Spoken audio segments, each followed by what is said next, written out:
60평생을 성실하게 살아온 김영수. 30년을 다닌 회사에서 정년퇴직하고 아내를 먼저 보내고 혼자 살기 시작한 지 3년째 되던 해였습니다. 서울 강남의 30평 아파트는 영수가 평생 모은 돈과 퇴직금을 합쳐 마련한 공간이었습니다. 혼자 살기엔 넓었지만 그래도 영수에겐 소중한 보금자리였습니다. 매일 아침 베란다에서 커피를 마시며 하루를 시작하는 작은 행복이 있었습니다. 그러던 어느 날 경로당에서 만난 박순자라는 여자가 영수의 삶에 들어왔습니다.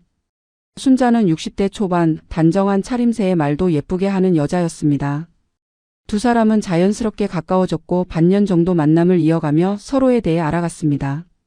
순자는 20년 전 남편과 사별했고 아들 하나를 키우며 살아왔다고 했습니다. 아들은 38살로 지방에서 사업을 한다고 했습니다. 영수는 재혼을 결심하면서 몇 가지 원칙을 세웠습니다. 첫째, 서로의 자식 문제는 절대 간섭하지 않는다. 둘째, 재산과 집 문제는 각자 독립적으로 유지한다. 셋째, 서로의 사생활을 존중한다. 영수는 카페에서 순자를 만나 이 조건들을 하나하나 설명했습니다. 특히 자식 문제를 강조했습니다. 서로 나이도 있고 성인 자식들이 있는 만큼 불필요한 갈등을 만들고 싶지 않다는 뜻이었습니다. 순자는 고개를 끄덕이며 모든 조건에 동의했습니다. 오히려 영수의 신중함이 마음에 든다며 칭찬까지 했습니다. 자기도 아들 문제로 신경 쓰고 싶지 않다고 각자 독립적으로 살면서 노년을 편안하게 보내자고 말했습니다. 영수는 순자의 말을 믿었습니다. 그 눈빛이, 그 태도가, 그 말투가 전부 진심처럼 보였기 때문입니다. 재혼식은 조촐하게 치렀습니다. 가족들도 부르지 않고 친한 친구 몇 명만 초대해서 식당에서 간단히 식사를 나눴습니다. 영수의 딸은 외국에 살고 있어서 참석하지 못했지만 영상통화로 축하 인사를 전했습니다.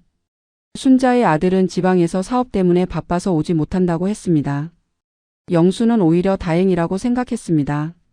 복잡한 가족 관계 없이 둘만의 시간을 가질 수 있을 것 같았습니다. 신혼 초기는 평온했습니다. 순자는 집안일을 깔끔하게 했고 요리도 잘했습니다.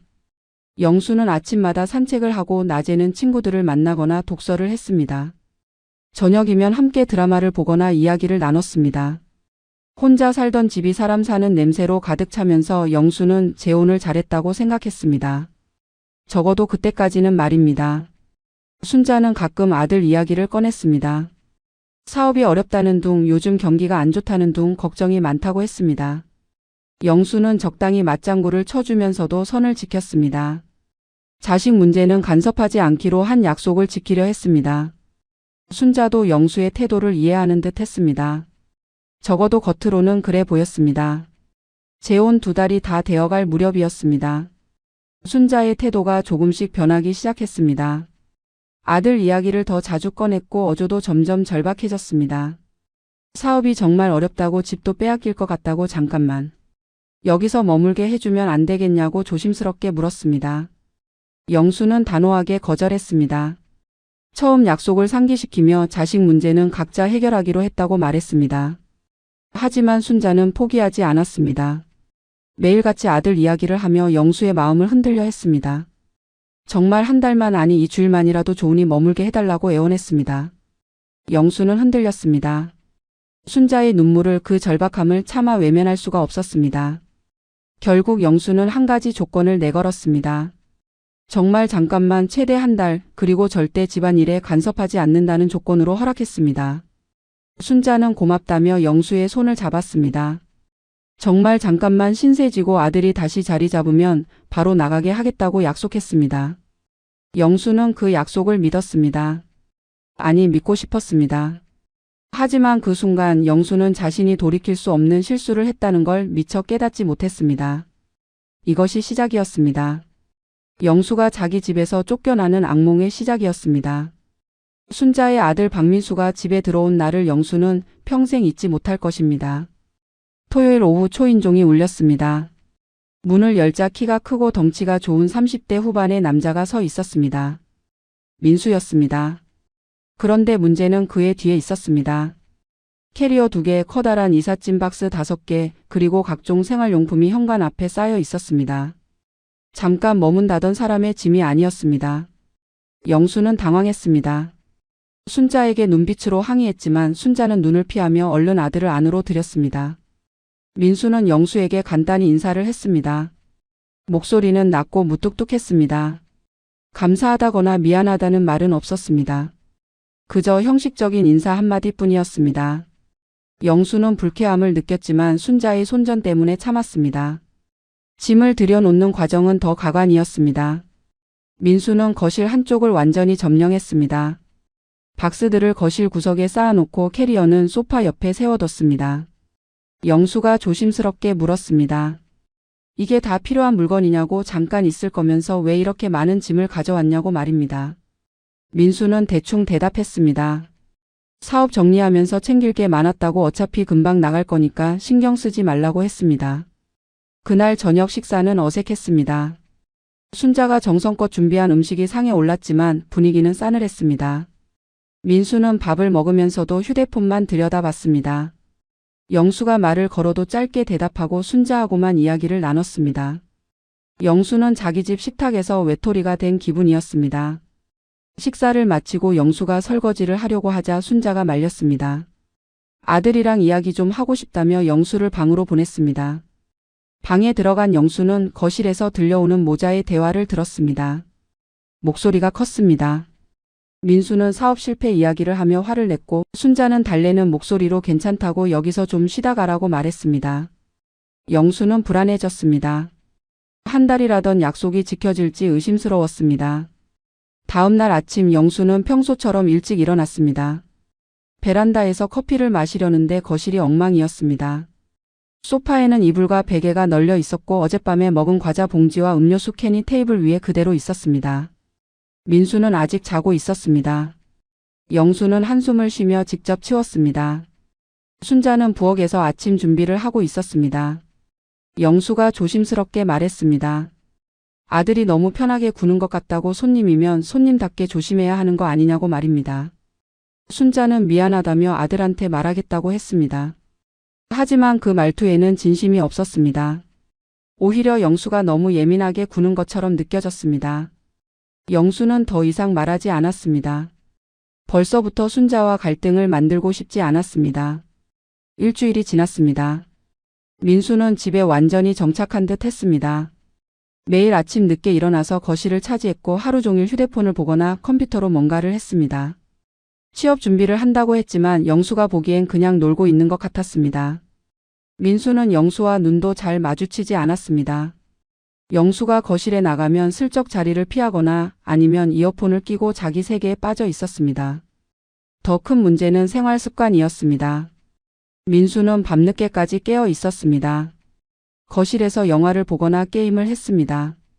볼륨을 크게 틀어서 영수의 방까지 소리가 들렸습니다. 영수는 참다 못해 순자에게 말했습니다. 밤에는 조용히 하라고. 아들한테 좀 말해달라고 부탁했습니다. 순자는 알겠다고 했지만 달라지는 건 없었습니다. 2주일째 되는 날 영수는 폭발할 뻔했습니다. 새벽 2시가 넘어서까지 거실에서 시끄러운 소리가 났습니다. 영수가 방문을 열고 나가자 민수는 소파에 누워 휴대폰으로 영상을 보고 있었습니다. 스피커로 소리를 크게 틀어놓고 말입니다. 영수가 조용히 하라고 말하자 민수는 짜증스러운 표정으로 볼륨을 조금 줄였습니다. 미안하다는 말은 없었습니다. 3주가 지나면서 영수는 깨달았습니다. 민수는 나갈 생각이 없다는 것을. 짐은 여전히 거실에 쌓여 있었고 오히려 더 많은 물건들이 들어왔습니다. 책상, 의자, 옷걸이까지 가져와서 거실 한쪽을 완전히 자기 공간으로 만들었습니다. 영수는 순자에게 따졌습니다. 한 달이라고 했다고 이제 나가야 하는 거 아니냐고 말입니다. 순자는 울먹였습니다. 조금만 더 시간을 달라고. 아들이 아직 취업을 못했다고. 나가봤자 갈 곳이 없다고 애원했습니다. 영수는 어이가 없었습니다. 처음 약속은 어디 갔냐고. 이건 사기 아니냐고 따졌습니다. 하지만 순자는 계속 울기만 했습니다. 영수는 결국 한 달만 더 기다려주기로 했습니다. 마지막 기회라고 못을 박으면서 말입니다. 하지만 영수는 알고 있었습니다. 이건 시작일 뿐이라는 것을.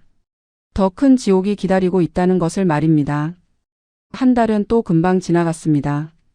민수는 여전히 거실을 차지하고 있었고 이제는 아예 그곳을 자기 방처럼 사용했습니다. 거실 한쪽 벽에는 자신의 옷을 걸어두는 옷걸이가 세워져 있었고 테이블 위에는 노트북과 각종 서류들이 어지럽게 널려 있었습니다. 소파는 침대가 되었고 TV는 민수 전용 스크린이 되었습니다. 영수의 일상은 완전히 무너졌습니다. 예전에는 아침마다 거실에서 뉴스를 보며 커피를 마셨는데 이제는 그럴 수가 없었습니다. 민수가 늦게까지 자고 있었기 때문입니다.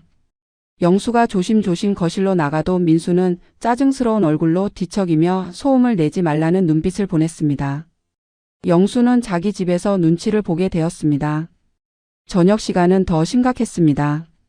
영수가 퇴근 후 집에 들어와 TV를 보려고 하면 민수는 이미 리모컨을 쥐고 있었습니다. 영수가 뉴스를 보고 싶다고 하면 민수는 자기가 보던 예능 프로그램을 끝까지 봐야 한다며 채널을 내주지 않았습니다. 순자는 옆에서 중재하는 척하면서도 결국 아들 편을 들었습니다. 조금만 양보하라고 나이 든 사람이 이해해야 한다고 영수를 설득했습니다. 영수는 분노가 치밀었습니다. 자기 집에서 자기가 왜 양보를 해야 하는지 이해할 수 없었습니다. 하지만 순자 앞에서 크게 싸우기도 싫었고 더 큰 갈등을 만들고 싶지 않아서 참았습니다. 영수는 자기 방으로 들어가 작은 노트북으로 뉴스를 봤습니다. 자기 집 거실에 있는 큰 TV를 두고 말입니다. 어느 날 저녁 영수는 회사 동료들과 저녁 약속이 있었습니다. 술을 몇 잔 마시고 밤 11시쯤 집에 돌아왔습니다. 평소보다 조금 늦은 시간이었지만 그렇다고 새벽도 아니었습니다. 영수는 조심스럽게 현관문을 열고 들어갔습니다. 불을 켜지 않고 조용히 신발을 벗고 있는데 거실에서 민수의 목소리가 들렸습니다. 민수는 짜증스러운 어조로 말했습니다. 이 시간에 들어오면서 왜 이렇게 시끄럽게 하냐고 자고 있는 사람 생각은 안 하냐고 따졌습니다. 영수는 어이가 없었습니다. 11시가 늦은 시간도 아니고 더군다나 자기 집인데 들어오는 시간을 눈치 봐야 한다는 게 말이 되냐고 반박했습니다. 민수는 코웃음을 쳤습니다. 같이 사는 이상 서로 배려해야 하는 거 아니냐고 나이 먹은 사람이 그것도 모르냐고 비꼬았습니다. 영수는 폭발하기 직전이었습니다. 하지만 순자가 황급히 나와서 영수를 진정시켰습니다.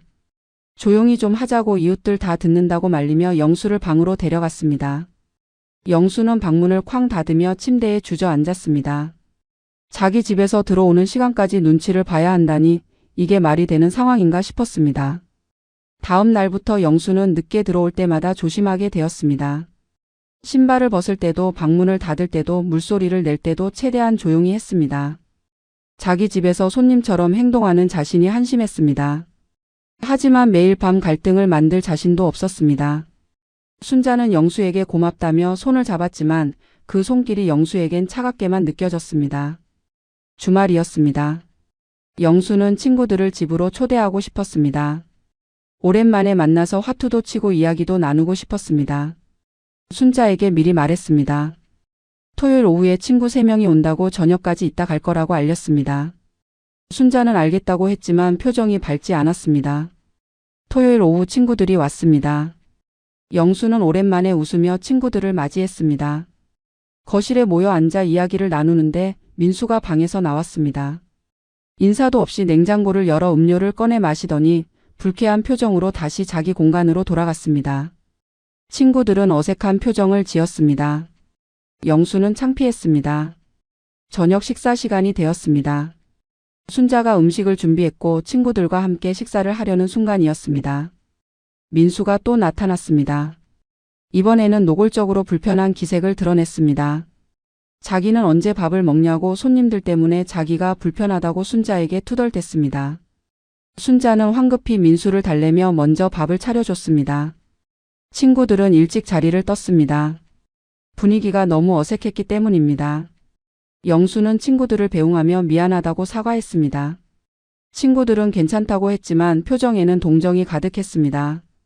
영수는 그날 이후 다시는 친구들을 집으로 초대하지 않았습니다. 자기 집이 더 이상 자기 공간이 아니라는 걸 인정할 수밖에 없었습니다. 민수의 집에는 점점 더 노골적이 되었습니다. 거실 온도도 민수 마음대로 조절했습니다. 영수가 덥다고 하면 민수는 자기는 춥다며 히터를 켰고 영수가 춥다고 하면 민수는 답답하다며 창문을 열었습니다. 거실의 모든 것이 민수 중심으로 돌아갔습니다. 영수는 자기 집에서 완전히 밀려난 기분이었습니다. 이제 거실은 민수의 영역이었고 영수는 그저 방에 갇혀 지내는 쌔빵살이 신세가 되어버렸습니다. 석 달째 되던 어느 날이었습니다. 영수는 평소처럼 출근했습니다. 파트타임으로 일하는 곳이 있어서 일주일에 사흘 정도 나가고 있었습니다. 그날은 오후 5시쯤 집에 돌아왔습니다. 현관문을 열고 들어서는 순간 영수는 이상한 느낌을 받았습니다. 거실 분위기가 달라져 있었습니다. 영수의 방에 있던 책장이 거실로 나와 있었습니다. 책장뿐만이 아니었습니다. 영수가 아끼던 골동품 화병, 사진 액자들, 작은 서랍장까지 전부 거실 구석으로 옮겨져 있었습니다. 영수는 황급히 자기 방으로 달려갔습니다. 방문을 여는 순간 영수는 말문이 막혔습니다. 방 안에 민수의 짐이 들어와 있었습니다. 민수는 영수의 방에서 태연하게 짐을 정리하고 있었습니다. 영수가 소리쳤습니다. 이게 무슨 짓이냐고, 누가 허락했냐고 따졌습니다. 민수는 놀란 표정도 짓지 않고 대답했습니다. 어머니가 방을 바꾸자고 했다고, 자기는 거실에서 지내기 힘들다고, 영수는 나이도 많으니까 작은 방을 쓰면 된다고 말했습니다. 영수는 순자를 찾았습니다. 순자는 부엌에서 저녁 준비를 하고 있었습니다. 영수가 다그쳤습니다. 이게 무슨 상황이냐고, 왜 자기 방을 아들한테 내줘야 하냐고 소리쳤습니다. 순자는 미안하다는 표정을 지으며 말했습니다. 민수가 거실에서 지내는 게 너무 힘들다고, 제대로 잠도 못 자고 허리도 아프다고 방 하나 쓰게 해주면 안 되겠냐고 조심스럽게 말했습니다. 영수는 기가 막혔습니다. 이 집은 자기 명의고 자기 돈으로 산 집인데 왜 자기가 방을 내줘야 하냐고 반박했습니다. 하지만 순자는 울기 시작했습니다. 그냥 싸우지 말라고, 조금만 양보해달라고, 며느리도 아니고. 새엄마 입장에서 아들을 어떻게 거실에 계속 재우냐고 애원했습니다. 영수는 말문이 막혔습니다. 순자는 계속해서 영수를 설득했습니다. 큰 방은 민수가 쓰고 영수는 작은 방을 쓰면 된다고 했습니다. 어차피 영수는 혼자 지내니까 작은 방이면 충분하지 않냐고, 민수는 젊으니까 활동 공간이 필요하다고 말했습니다. 영수는 어이가 없었습니다. 젊으면 나가서 일을 하든 자취를 하든 해야지 왜 남의 집에 얹혀 살면서 큰 방을 요구하는지 이해할 수 없었습니다. 하지만 순자는 물러서지 않았습니다. 영수가 거절하면 자기도 이 집을 나가겠다고 했습니다. 아들을 거실에 재우느니 차라리 아들이랑 같이 나가서 살겠다고 협박에 가까운 말을 했습니다. 영수는 당황했습니다. 재혼한 지 몇 달도 안 됐는데 벌써 이혼 이야기까지 나오는 상황이 황당했습니다. 결국 영수는 한 발 물러섰습니다. 조건을 내걸었습니다. 석 달 안에 민수가 집을 나가면 방을 바꿔주겠다고 말했습니다. 순자는 고맙다며 영수를 껴안았습니다. 하지만 그 포옹이 영수에게는 족쇄처럼 느껴졌습니다. 영수는 그날 밤 자기 짐을 싸서 작은 방으로 옮겼습니다. 10평도 안 되는 작은 방이었습니다. 창문도 작고 옷장도 없었습니다. 영수는 30평생 모아온 물건들을 억지로 작은 공간에 구겨 넣었습니다. 책들은 박스에 담아서 쌓아두고 옷들은 임시로 옷걸이에 걸어놨습니다. 민수는 큰 방으로 들어가면서 고맙다는 인사 한마디 없었습니다. 오히려 방이 생각보다 작다고 투덜댔습니다. 영수의 물건들이 아직 다 안 나갔다고 빨리 치워달라고 요구했습니다. 영수는 이를 악물었습니다. 참으려고 했지만 분노가 속에서 끓어올랐습니다. 하지만 순자를 생각해서 더 큰 싸움을 피하기 위해서 입을 다물었습니다. 다음 날부터 영수의 삶은 더욱 비참해졌습니다. 작은 방은 너무 답답했습니다. 아침에 일어나면 온몸이 결렸습니다. 책을 읽으려 해도 공간이 없어서 불편했습니다. 옷장이 없어서 옷들이 구겨지고 물건들을 제대로 정리할 수도 없었습니다. 영수는 자기 집에서 쌔빵살이하는 기분이었습니다. 더 참을 수 없었던 건 민수의 태도였습니다. 민수는 큰 방을 차지하고도 만족하지 못했습니다. 방이 더럽다고, 벽지가 오래됐다고, 조명이 어둡다고 불평했습니다. 순자는 민수의 말에 맞장구를 치며 영수에게 리모델링을 하면 어떻겠냐고 제안했습니다. 영수는 어이가 없어서 웃음도 안 나왔습니다. 자기 방을 빼앗긴 것도 억울한데 그 방을 리모델링까지 해주라니 말이 되냐고 반박했습니다. 하지만 순자는 포기하지 않았습니다. 매일같이 리모델링 이야기를 꺼냈습니다. 민수가 이 방에서 계속 지낼 거면 좀 더 쾌적하게 만들어줘야 하는 거 아니냐고, 영수가 돈이 많으니까 조금만 투자하면 된다고 설득했습니다. 영수는 단호하게 거절했습니다. 절대 안 된다고 이미 반까지 내준 것도 큰 양보인데 더 이상은 못 해준다고 선을 그었습니다. 민수는 영수를 노골적으로 무시하기 시작했습니다. 복도에서 마주쳐도 인사를 하지 않았습니다. 영수가 말을 걸면 짜증스러운 표정으로 대충 대답하고 지나갔습니다. 식사 시간에도 영수와는 눈도 마주치지 않았습니다. 순자하고만 대화를 나누고 영수는 완전히 투명인간 취급을 받았습니다. 어느 날 밤 영수는 작은 방에 누워 천장을 바라봤습니다. 이게 자기 인생인가 싶었습니다. 평생 성실하게 살아왔고 열심히 일해서 집도 마련했는데 이제 자기 집에서 가장 작은 방에 갇혀 지내고 있습니다. 남의 자식 눈치를 보며 자기 집에서 쫓겨난 기분으로 살아가고 있습니다. 영수는 눈물이 났습니다. 재혼을 후회했습니다. 하지만 이미 돌이킬 수 없는 상황이었습니다. 영수는 그날 밤 이 지옥에서 벗어날 방법을 고민하기 시작했습니다. 넉 달째 접어들면서 영수는 자기 집에서 완전한 이방인이 되어버렸습니다. 민수와 순자는 마치 원래부터 이 집 주인이었던 것처럼 행동했고 영수는 그저 방세를 안 내는 쌔빵 손님 취급을 받았습니다. 식사 시간만 빼면 거의 대화도 나누지 않았습니다. 순자는 예전처럼 영수에게 다정하지 않았고 민수는 여전히 영수를 무시했습니다. 어느 토요일 저녁이었습니다. 영수는 작은 방에서 책을 읽고 있었는데 거실에서 웃음소리가 들렸습니다. 순자와 민수가 무언가 즐겁게 이야기를 나누고 있었습니다. 영수는 궁금했습니다. 오랜만에 들리는 밝은 웃음소리였습니다. 영수는 슬그머니 방문을 열고 거실로 나갔습니다. 거실에는 순자와 민수가 소파에 나란히 앉아 있었습니다. 테이블 위에는 서류들이 펼쳐져 있었고 노트북 화면에는 뭔가 그래프 같은 게 떠 있었습니다. 영수가 다가가자 두 사람은 동시에 입을 다물었습니다. 웃음소리가 멈췄고 분위기가 싸늘하게 식었습니다. 영수는 어색하게 물었습니다. 무슨 이야기를 하고 있었냐고, 자기도 같이 들을 수 있냐고 말입니다. 민수가 먼저 입을 열었습니다. 차갑고 단호한 목소리였습니다. 이건 자기네 가족 얘기라고, 영수하고는 상관없는 이야기라고 말했습니다. 영수는 당황했습니다. 자기도 가족 아니냐고, 순자의 남편인데 왜 가족 회의에서 제외되느냐고 항의했습니다. 민수는 코웃음을 쳤습니다. 가족이라는 게 그렇게 쉽게 만들어지는 거냐고, 피 한 방울 안 섞인 남인데 무슨 가족이냐고 비웃었습니다. 순자는 아무 말도 하지 않았습니다. 영수를 보지도 않았습니다. 그저 고개를 숙인 채 서류만 들여다봤습니다. 영수는 순자에게 물었습니다. 자기는 남편 아니냐고, 이게 맞는 거냐고 따졌습니다. 순자는 한참을 망설이다가 작게 대답했습니다. 그냥 아들이랑 개인적인 이야기를 하고 있을 뿐이라고, 영수가 굳이 알 필요 없는 내용이라고 말했습니다. 영수는 배신감을 느꼈습니다. 순자가 자기 편이 아니라는 걸 그 순간 확실하게 깨달았습니다. 영수는 더 이상 물어보지 않았습니다. 조용히 자기 방으로 돌아갔습니다. 방문을 닫는 순간 다시 거실에서 웃음소리가 들렸습니다. 마치 영수가 없는 게 더 편한 것처럼 두 사람은 다시 즐겁게 대화를 나눴습니다. 그날 밤 영수는 잠을 이룰 수 없었습니다. 자기가 이 집에서 어떤 존재인지 생각했습니다.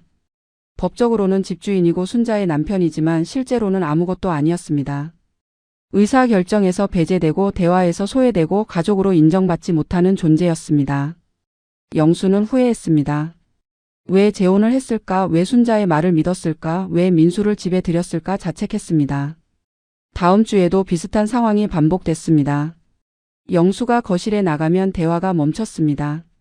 순자와 민수는 영수 앞에서는 일상적인 이야기만 했습니다. 날씨 이야기, 뉴스 이야기, 별로 중요하지 않은 이야기들 뿐이었습니다. 하지만 영수가 방으로 들어가면 다시 진지한 대화가 시작됐습니다. 목소리는 낮았지만 중요한 이야기를 나누고 있다는 걸 영수는 알 수 있었습니다. 영수는 의심이 들었습니다. 두 사람이 무슨 계획을 세우고 있는 게 아닐까? 혹시 자기를 쫓아낼 방법을 궁리하는 건 아닐까? 불안했습니다. 영수는 순자를 따로 불러서 물었습니다. 민수하고 무슨 이야기를 그렇게 많이 하냐고, 자기한테 숨기는 게 있냐고 따졌습니다. 순자는 아니라고 부인했습니다. 그냥 아들 일 때문에 상의하는 거라고, 영수가 신경 쓸 일 아니라고 대충 넘어갔습니다.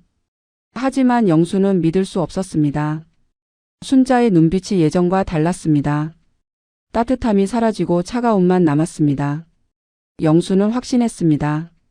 순자는 이미 자기를 남편으로 생각하지 않는다는 것을, 그저 집을 제공하는 사람, 돈을 대주는 사람 정도로만 여기고 있다는 것을 말입니다. 어느 날 영수는 우연히 두 사람의 대화를 엿듣게 됐습니다. 화장실을 가려고 방문을 살짝 열었는데 거실에서 민수와 순자의 목소리가 또렷하게 들렸습니다. 민수는 영수를 집에서 내보낼 방법에 대해 이야기하고 있었습니다. 나이도 많고 건강도 안 좋은 것 같으니 요양원에 보내면 어떻겠냐고 제안했습니다. 순자는 망설이는 목소리로 대답했습니다. 그건 너무 심한 거 아니냐고, 아직 건강하신데 어떻게 요양원에 보내냐고 말했습니다. 하지만 민수는 포기하지 않았습니다. 그럼 작은 집을 하나 더 얻어서 영수를 거기로 보내면 되지 않냐고, 어차피 이 집은 크니까 팔아서 작은 집 두 채를 사면 된다고 설득했습니다. 영수는 소름이 돋았습니다. 두 사람은 진짜로 자기를 쫓아낼 계획을 세우고 있었습니다. 자기 명의의 집을 팔아서 자기를 작은 집으로 보내고 자기들은 편하게 살겠다는 계획이었습니다. 영수는 조용히 방으로 돌아왔습니다. 화장실도 가지 않았습니다. 그저 침대에 앉아서 떨고 있었습니다. 그날 밤 영수는 결심했습니다. 더 이상 당하고만 있을 수 없다는 것을. 이대로 가다간 정말로 자기 집에서 쫓겨날 거라는 것을. 영수는 다음 날 아침 일찍 집을 나섰습니다. 변호사 사무실로 향했습니다. 상담을 받기 위해서였습니다. 이 상황에서 자기가 할 수 있는 법적인 조치가 무엇인지 알아보기 위해서였습니다. 영수는 더 이상 참을 수 없었습니다. 반격의 시간이 왔습니다. 변호사 상담을 받고 돌아온 영수는 조금 안도했습니다. 집이 자기 명의라는 사실, 그리고 민수가 무단으로 거주하고 있다는 사실이 법적으로 유리하다는 이야기를 들었습니다. 하지만 순자와의 혼인 관계 때문에 상황이 복잡하다는 설명도 들었습니다. 변호사는 일단 민수에게 퇴거를 요구하고 그래도 나가지 않으면 법적 조치를 취하라고 조언했습니다. 영수는 집에 돌아와서 결심을 굳혔습니다. 더 이상 참지 않기로 했습니다. 저녁 식사 후 영수는 순자와 민수를 거실로 불렀습니다. 중요한 이야기가 있다고 말했습니다. 민수는 짜증스러운 표정으로 소파에 앉았고 순자는 불안한 눈빛으로 영수를 바라봤습니다. 영수는 침착하게 말을 시작했습니다. 이제 민수가 나갈 때가 됐다고, 이미 넉 달이 넘게 지났다고, 처음 약속은 한 달이었다고 상기시켰습니다. 민수는 코웃음을 쳤습니다. 영수는 계속 말했습니다. 이 집은 자기 명의고 자기 돈으로 산 집이라고, 민수는 법적으로 아무 권리가 없다고 분명히 했습니다. 그러니 이번 주 안에 짐을 싸서 나가달라고 요구했습니다. 민수는 웃으며 대답했습니다. 나가라고 해서 나갈 것 같냐고, 자기는 갈 곳이 없다고, 어머니가 여기 계신데 어떻게 나가냐고 반박했습니다. 영수는 참고 또 말했습니다. 그건 영수의 문제가 아니라고, 민수가 알아서 해결해야 할 문제라고, 더 이상 이 집에 있을 수 없다고 단호하게 말했습니다. 그때 민수가 결정타를 날렸습니다. 비웃는 표정으로 영수를 바라보며 말했습니다. 어머니랑 결혼했으면 각오하셨어야죠 라고 말했습니다. 패키지로 온 거라고, 어머니 혼자 오는 줄 알았냐고, 자기도 딸려온다는 걸 알아야 했다고 조롱했습니다. 영수는 말문이 막혔습니다. 이런 뻔뻔함을 처음 봤습니다. 민수는 계속해서 독설을 쏟아냈습니다. 아저씨도 외로워서 재혼한 거 아니냐고, 그럼 이 정도 불편함은 감수해야 하는 거 아니냐고, 혼자 살기 싫어서 어머니한테 매달린 거면서 무슨 권리를 주장하냐고 공격했습니다. 영수는 분노가 치밀었습니다. 손이 떨렸습니다. 당장 민수의 멱살을 잡고 싶었지만 참았습니다. 영수는 순자를 바라봤습니다. 순자가 뭐라도 말해 주길 바랐습니다. 아들을 말리거나 영수 편을 들어주길 기대했습니다. 하지만 순자는 고개만 숙이고 있었습니다. 아무 말도 하지 않았습니다. 영수가 물었습니다. 당신은 어떻게 생각하냐고, 이게 맞는 거냐고 따졌습니다. 순자는 한참을 망설이다가 입을 열었습니다. 목소리는 작고 떨렸지만 내용은 충격적이었습니다. 괜히 문제 만들지 말라고, 그냥 같이 사는 거라고, 서로 조금씩 양보하면 된다고 말했습니다. 영수는 어이가 없었습니다. 양보는 자기만 하고 있다고, 민수는 뭘 양보했냐고 소리쳤습니다. 순자는 울기 시작했습니다. 왜 자꾸 싸우려고 하냐고, 가족끼리 이렇게 싸우면 안 된다고, 영수가 좀 이해해달라고 애원했습니다. 영수는 웃음이 나왔습니다. 가족이라는 말이 이제 와서 나오는 게 웃겼습니다. 가족 회의에서는 자기를 빼놓더니 이제 와서 가족 타령을 하다니 말입니다. 민수는 더욱 기고만장해졌습니다. 어머니도 이렇게 말하는데 뭐가 문제냐고, 아저씨가 너무 이기적인 거 아니냐고, 나이 먹은 사람이 좀 베푸는 마음을 가져야 하는 거 아니냐고 설교까지 했습니다. 영수는 폭발하기 직전이었습니다. 베푸는 마음? 자기가 지금까지 얼마나 참았는데, 얼마나 양보했는데 그게 다 베푸는 마음 아니었냐고 반박했습니다. 하지만 민수는 듣지 않았습니다. 오히려 비웃으며 말했습니다. 그 정도로 베푼 거냐고, 기껏방 하나 내준 게 전부 아니냐고, 진짜로 베푸는 거면 이 집을 어머니 명의로 바꿔주든지 하라고 도발했습니다. 영수는 그 말에 완전히 얼어붙었습니다. 집을 넘기라는 말인지 이게 진짜 목적이었는지 깨달았습니다. 영수는 차갑게 대답했습니다. 절대 그럴 일 없다고, 이 집은 죽을 때까지 자기 명의라고. 민수는 당장 나가라고 최후 통첩을 했습니다. 민수는 비웃으며 일어났습니다.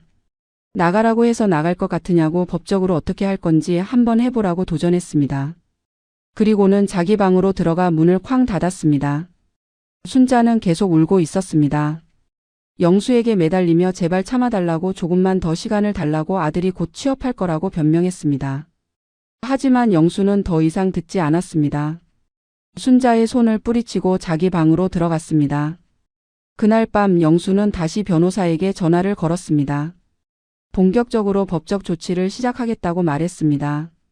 이제 영수의 반격이 시작되는 순간이었습니다. 그로부터 사흘 후 영수는 우편물 하나를 받았습니다. 주민센터에서 온 통지서였습니다. 봉투를 뜯는 순간 영수는 현기증을 느꼈습니다. 박민수가 이 주소지로 전입신고를 완료했다는 내용이었습니다. 신고 날짜를 보니 일주일 전이었습니다. 영수가 나가라고 요구하기 바로 전날이었습니다.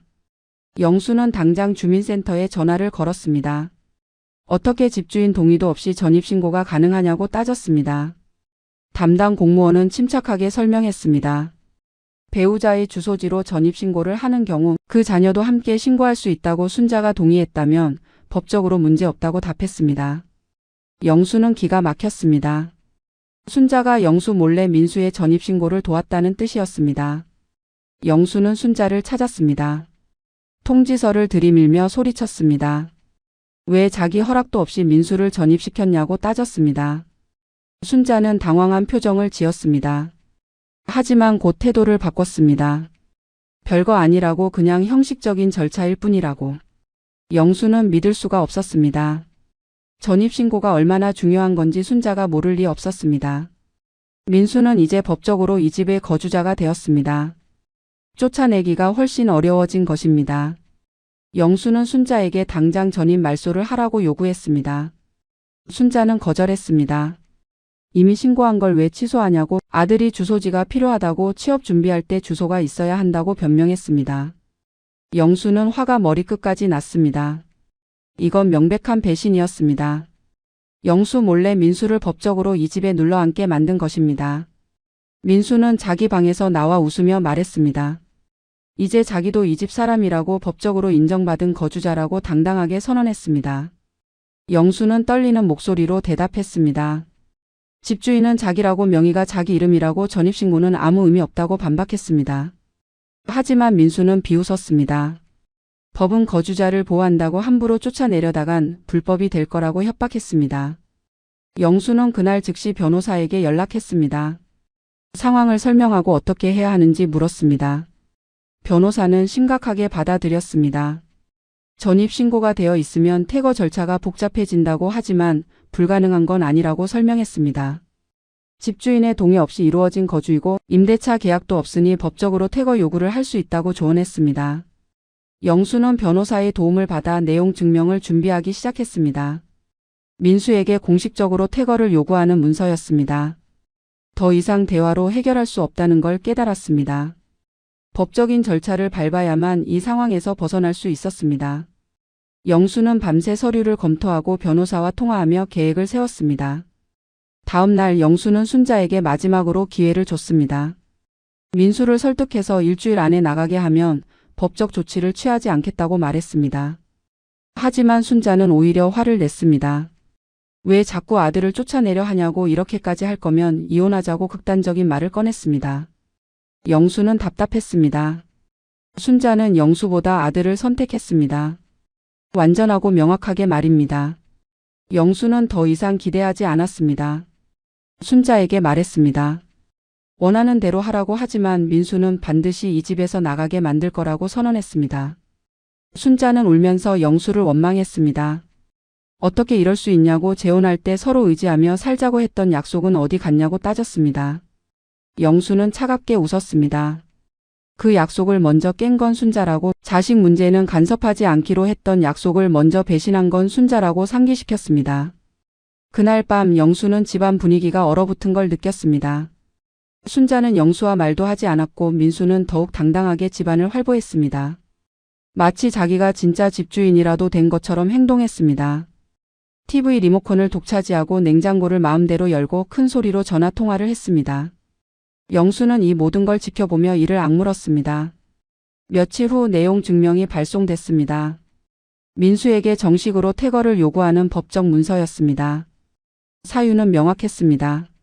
집주인의 동의 없는 무단 거주, 전입신고 무효 요청, 한 달 이내 퇴거 요구였습니다. 내용 증명이 도착한 날 집안은 난리가 났습니다. 민수는 서류를 집어던지며 소리쳤습니다. 이게 뭐냐고, 감히 자기한테 이런 걸 보내냐고 욕설을 퍼부었습니다. 순자는 영수에게 매달렸습니다. 제발 취소해달라고, 아들을 이렇게 모욕하지 말라고 울며 애원했습니다. 하지만 영수는 단호했습니다. 이미 시작된 일이라고, 민수가 나가지 않으면 법원까지 갈 거라고 선언했습니다. 순자는 주저앉아 울었습니다. 민수는 영수를 노려보며 협박했습니다. 이렇게 나오면 후회할 거라고, 가만두지 않겠다고 으름장을 놓았습니다. 영수는 두렵지 않았습니다. 이제 공식적으로 싸울 수 있는 무기가 생긴 것입니다. 법이 자기 편이라는 확신이 있었습니다. 집은 자기 명의고 민수는 무단 거주자였습니다. 아무리 전입신고를 했어도 집주인의 동의 없이는 의미가 없었습니다. 영수는 변호사의 말을 믿었습니다. 조금만 더 버티면 승리할 수 있다고 말입니다. 하지만 민수는 쉽게 물러서지 않았습니다. 오히려 더 공격적으로 나왔습니다. 집안 곳곳에 자기 물건을 더 많이 들여놨습니다. 마치 이 집이 자기 것이라는 걸 증명하려는 듯 했습니다. 영수는 참았습니다. 어차피 곧 끝날 일이라고 생각했습니다. 그런데 일주일 후 놀라운 일이 벌어졌습니다. 민수가 영수의 작은 방 앞에 자기 짐을 쌓아두기 시작한 것입니다. 영수가 소리쳤습니다. 이게 무슨 짓이냐고, 당장 치우라고 명령했습니다. 민수는 비웃으며 대답했습니다. 공간이 부족해서 어쩔 수 없다고, 아저씨는 어차피 방에만 있으니까 괜찮을 거라고 도발했습니다. 영수는 폭발할 뻔했습니다. 하지만 참았습니다. 변호사가 말했습니다. 민수의 모든 행동을 기록하라고, 증거를 모으라고 조언했습니다. 영수는 휴대폰으로 사진을 찍었습니다. 복도를 막고 있는 짐들, 거실을 점령한 민수의 물건들, 전부 증거가 될 것들이었습니다. 영수는 차분하게 증거를 수집했습니다. 법정에서 이길 준비를 했습니다. 이 전쟁은 이제 시작일 뿐이었습니다. 내용 증명을 보낸 지 2주일이 지났습니다. 민수는 여전히 집을 떠날 생각이 없었습니다. 오히려 더 뻔뻔해졌습니다. 어느 날 아침 민수는 영수를 거실로 불러냈습니다. 중요한 이야기가 있다며 소파에 앉으라고 했습니다. 영수는 불안한 예감이 들었지만 거실로 나갔습니다. 민수와 순자가 나란히 앉아 있었습니다. 민수가 입을 열었습니다. 태도는 당당했고 목소리는 차갑게 가라앉아 있었습니다. 민수는 말했습니다. 이제 서로 솔직하게 이야기하자고, 이 상황이 누구에게도 좋지 않다고 말문을 열었습니다. 영수는 민수의 말을 듣기로 했습니다. 무슨 소리를 하려는지 궁금했습니다. 민수는 계속했습니다. 아저씨도 연세가 있으시잖아냐고, 혼자 이 큰 집에서 사는 게 부담스럽지 않냐고 물었습니다. 영수는 어이가 없었습니다. 자기 집 크기를 왜 민수가 걱정하는지 이해할 수 없었습니다. 민수는 본론으로 들어갔습니다. 차라리 작은 집으로 옮기는 게 어떻겠냐고, 이 집은 팔고 작은 아파트를 구하면 관리도 편하고 생활비도 줄어들 거라고 제안했습니다. 영수는 믿을 수 없다는 표정으로 민수를 바라봤습니다. 자기 집을 팔라는 소리를 지금 하고 있는 겁니까? 라고 물었습니다. 민수는 태연하게 고개를 끄덕였습니다. 아저씨한테도 좋은 일이라고, 작은 집에서 편하게 살고 남은 돈으로 여유롭게 노후를 보내면 되지 않냐고 설득했습니다. 영수는 황당해서 웃음이 나왔습니다. 그럼 너희들은 어떻게 되는 거냐고 이 집을 팔면 너희도 나가야 하는 거 아니냐고 따졌습니다. 민수는 잠시 망설이다가 대답했습니다. 어머니는 자기가 모실 거라고 작은 집을 하나 얻어서 어머니랑 같이 살 거라고 말했습니다. 영수는 모든 걸 이해했습니다. 민수의 계획은 이거였습니다. 영수를 이 집에서 몰아내고 순자와 함께 새로운 집에서 사는 것이었습니다. 그리고 아마도 이 집을 팔아서 생긴 돈 중 일부를 챙기려는 속셈이었을 것입니다. 영수는 차갑게 거절했습니다. 절대 그럴 수 없다고 이 집은 자기가 평생 모은 돈으로 산 거라고 죽을 때까지 여기서 살 거라고 단호하게 말했습니다. 민수는 표정이 굳었습니다. 그럼 어머니는 어떻게 하실 건데요? 라고 물었습니다. 어머니를 혼자 두고 아저씨 혼자 큰 집에서 살 거냐고 그게 부부가 할 짓이냐고 비난했습니다. 영수는 어이없었습니다. 순자와 헤어질 생각은 없다고 순자는 여기서 자기랑 같이 살면 된다고 나가야 할 사람은 민수뿐이라고 분명히 했습니다. 순자가 입을 열었습니다. 목소리는 떨렸지만 내용은 충격적이었습니다. 순자는 말했습니다. 아들 없이는 못 산다고 아들을 쫓아내면 자기도 따라 나갈 거라고 협박했습니다. 영수는 배신감에 온몸이 떨렸습니다. 이게 진짜 순자의 마음이었습니다. 남편보다 아들이 중요했고 영수는 그저 집과 돈을 제공하는 존재일 뿐이었습니다. 영수는 조용히 물었습니다. 정말 그런 거냐고 아들 아니면 나를 선택하라면 아들을 선택하는 거냐고 확인했습니다. 순자는 눈물을 흘리며 고개를 끄덕였습니다. 미안하다고 하지만 아들은 자기 피부치라고 아들 없이는 살 수 없다고 울먹였습니다. 영수는 씁쓸하게 웃었습니다. 그럼 나가라고 아들이랑 같이 나가라고 차갑게 말했습니다. 민수가 벌떡 일어났습니다. 화가 난 표정으로 영수를 노려봤습니다. 그리고 마지막 한마디를 던졌습니다. 아저씨가 나가세요 라고 말했습니다.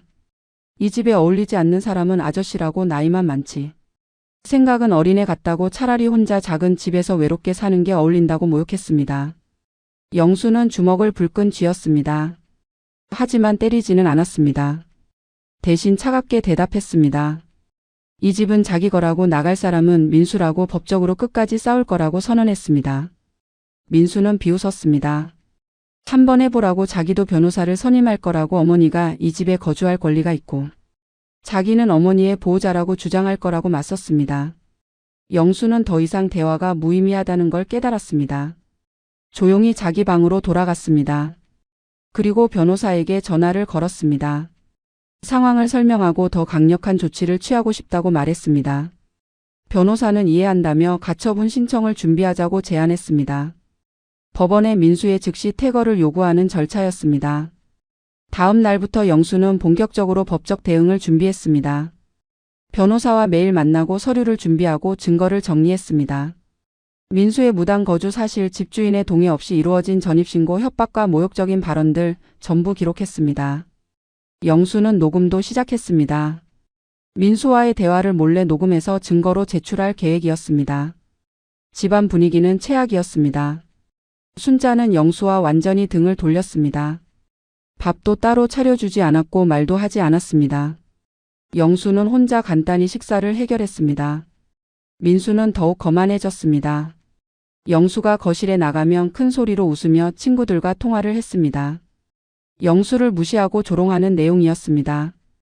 영수는 전부 녹음했습니다. 2주일 후 가처분 신청이 법원에 접수됐습니다. 민수에게 통지서가 날아갔습니다.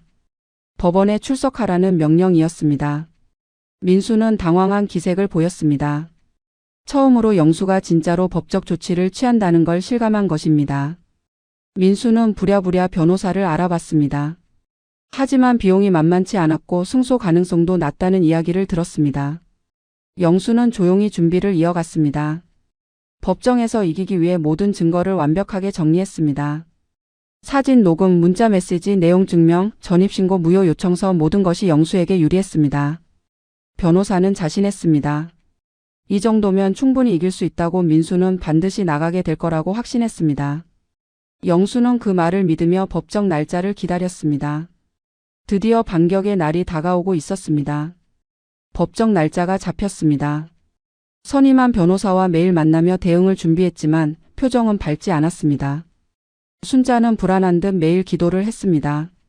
영수는 차분했습니다. 준비는 완벽했고 승사는 충분했습니다. 변호사도 자신했습니다. 이 정도 증거면 일방적인 승리라고 장담했습니다. 법정 첫날 영수는 정장을 차려입고 법원에 갔습니다. 민수와 순자도 나타났습니다. 민수는 어색한 정장 차림이었고 순자는 한복을 입고 있었습니다. 재판장에 들어서는 순간 영수는 긴장했습니다. 하지만 곧 마음을 가라앉혔습니다. 정의는 자기 편이라고 믿었습니다. 재판은 시작됐습니다. 영수의 변호사가 먼저 입장을 밝혔습니다.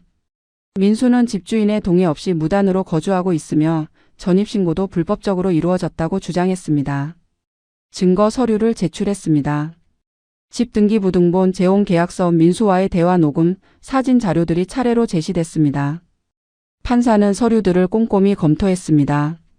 민수의 변호사가 반박했습니다. 민수는 어머니와 함께 거주하고 있을 뿐이라고, 배우자의 자녀가 함께 사는 것은 자연스러운 일이라고 주장했습니다. 또한 영수가 처음에 한 달 동안 머물러도 좋다고 허락했다는 점을 강조했습니다. 영수의 변호사는 즉시 반박했습니다. 한 달이라는 기한을 명확히 정했고 이미 5달이 넘게 지났다고 지적했습니다. 판사가 민수에게 물었습니다. 언제 이 집을 떠날 계획이냐고, 왜 아직도 머물고 있냐고 질문했습니다. 민수는 더듬거리며 대답했습니다. 취업 준비 중이라고, 일자리를 구하면 바로 나갈 거라고 변명했습니다. 판사는 다시 물었습니다. 지금까지 무엇을 했냐고, 5달 동안 취업 준비를 했다면 결과가 있어야 하는 거 아니냐고 따졌습니다. 민수는 대답하지 못했습니다. 영수의 변호사가 추가 증거를 제출했습니다. 민수가 영수에게 집을 팔라고 요구했던 대화 녹음이었습니다. 재생되는 녹음 파일에서 민수의 목소리가 또렷하게 들렸습니다. 아저씨도 연세가 있으니 작은 집으로 옮기라는 말, 이 집은 팔아서 정리하는 게 좋겠다는 말, 전부 녹음되어 있었습니다.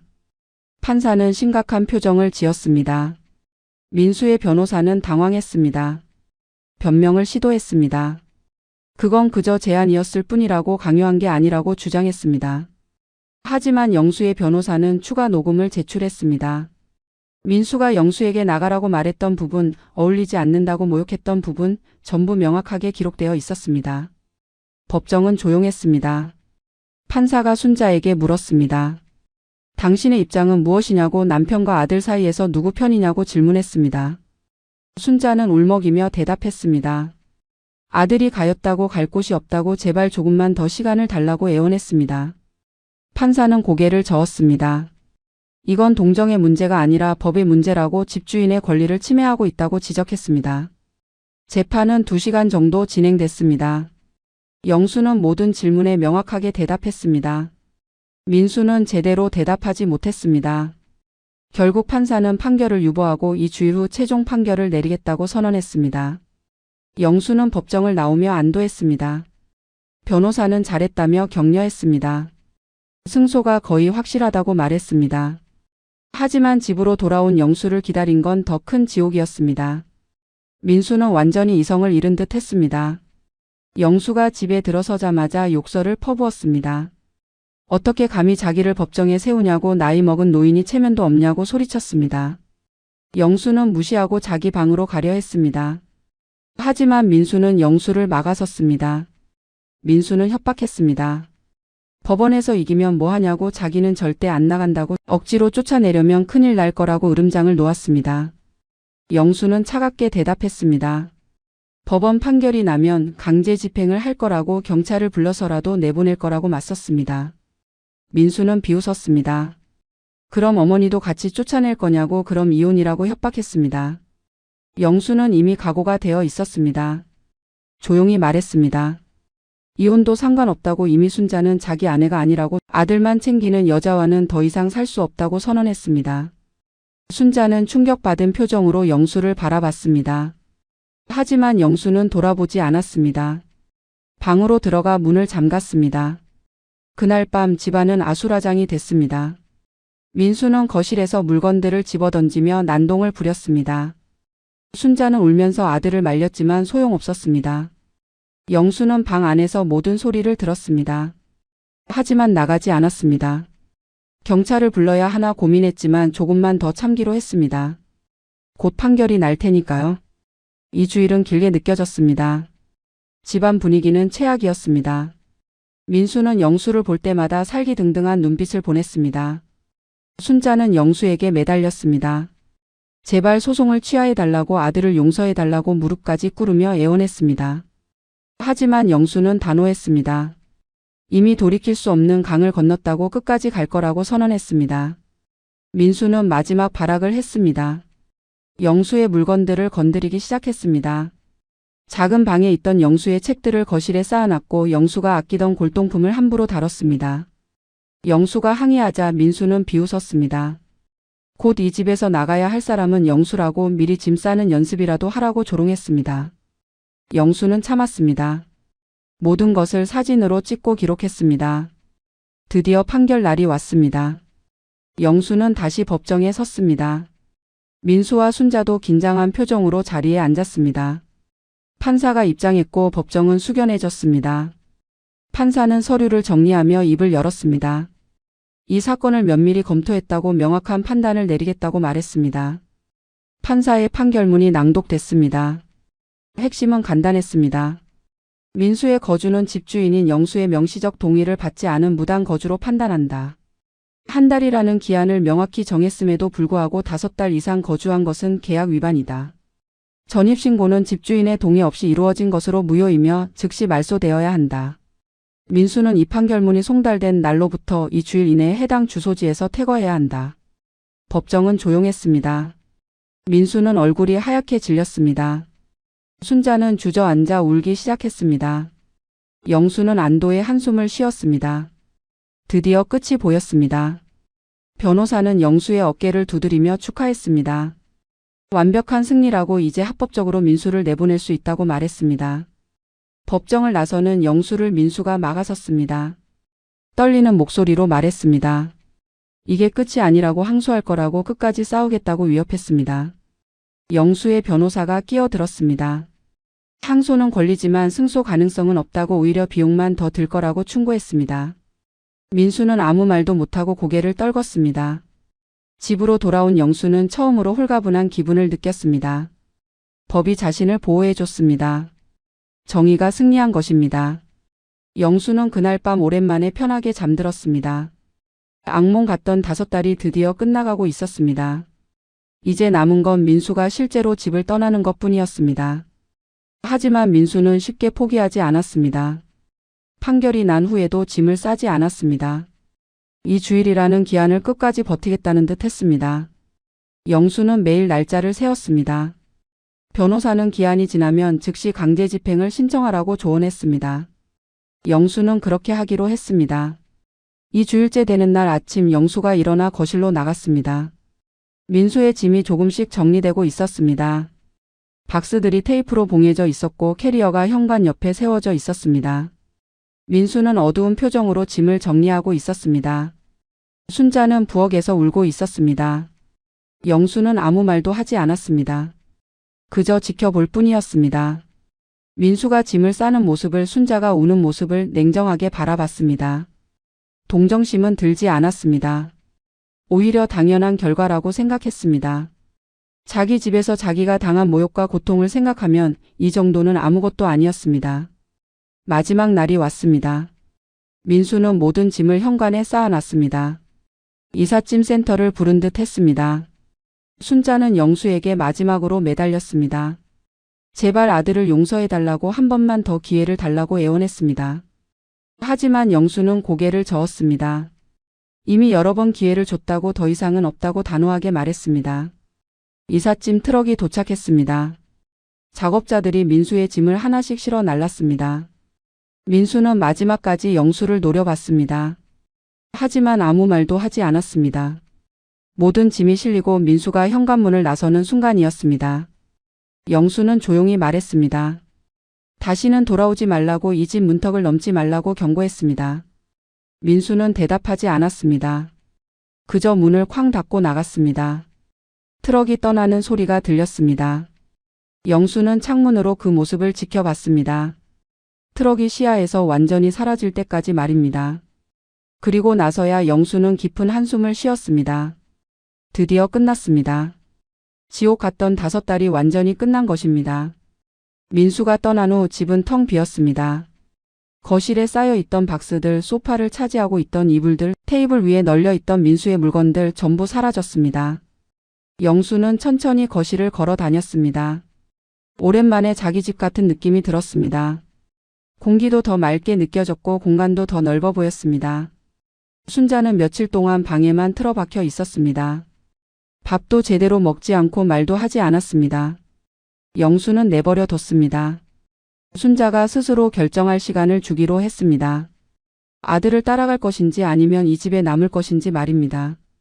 영수는 어떤 선택을 해도 상관없다고 생각했습니다. 일주일 후 순자가 영수를 찾아왔습니다. 눈이 퉁퉁 부어 있었습니다. 순자는 말했습니다. 미안하다고, 자기가 잘못했다고, 영수를 배신한 것 같아서 괴롭다고 고백했습니다. 영수는 차갑게 대답했습니다.